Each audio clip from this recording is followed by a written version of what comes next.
या महिन्यामध्ये दिवाळी आलेली आहे पहा.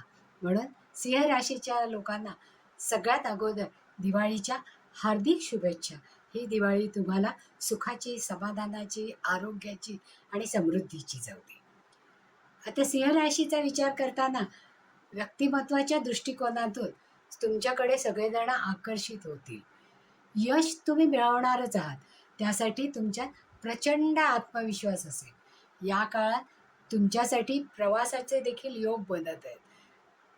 व्यवसायासाठी किंवा नोकरीसाठी तुम्ही भरपूर प्रवास करणार आहात, जे तुमच्यासाठी लाभदायक होणार आहे. कारण नवीन नवीन लोक भेटतील, नवीन नवीन व्यापाराच्या संधी मिळतील आणि कम्युनिकेशन वाढवल्यानंतर तुम्हाला त्याच्यामध्ये सक्सेस हे मिळणारच आहेत आणि त्या प्रवासाचा लाभ हा देखील होणारच आहे. आता वाहन खरेदीचे योग या काळामध्ये तुम्हाला आहेत. म्हणजे दिवाळीच्या सुमुहूर्तावर तुम्ही एखादं वाहन खरेदी करू शकता. तुमच्या संततीसाठी हा काळ यशदायक आणि प्रगतीचा आहे. विवाहेच्छुक वधूवरांचे विवाह जुळण्यासाठी शुभयोग देखील निर्माण होणार आहेत. वैवाहिक जीवनात सौख्य निर्माण होईल. जुन्या प्रॉपर्टीचा लाभ होईल किंवा एखाद्या जुन्या वास्तूतून लाभ होईल. म्हणजे जो अनपेक्षितपणे तुम्हाला दिसून येईल. जुन्या वास्तूची विक्री होईल किंवा त्याचा तुम्हाला जास्तीत जास्त कॅश करन्सीमध्ये उपयोग होईल. कपडे, गृह सजावटीसाठी, वाहन अशा कारणांनी तुमचा खर्च या महिन्यात होणार आहे. सण समारंभ आहे म्हटलं की असा खर्च होणारच, नाही का?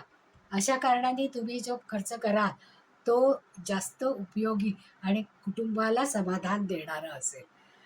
मोठ्या सहलीचा प्लॅन बनवण्याचे योग निर्माण होतील. आत्ता लगेच जरी नाही गेलात तरी महिन्या दीड महिन्यांनी तुम्हाला हा लांबचा प्रवास सहज शक्य होणार आहे. मोठ्या सहलीचा प्लॅन आत्ताच बनवा. त्यामुळे तुमचा आत्मविश्वासही जास्त चांगला होईल आणि खर्चावर नियंत्रणही होईल. सिंह राशीचे लोक आनंदी आणि हसतमुख हे असतातच आणि त्यांच्या व्यक्तिमत्वाकडे अनेक लोक आकर्षित होत असतात. आता सिंह राशीच्या दृष्टीने उपायाचा विचार केला तर दररोज सूर्याला जल अर्पण करायला हवं, की ज्याच्यामुळे तुमचं आत्मिक बळ वाढेल आणि तुमची जी सत्ता आहे ती अबाधित राहील. आणि सूर्याला जल अर्पण करून ओम गृणी सूर्याय नमः या मंत्राचा जप 108 वेळा करा.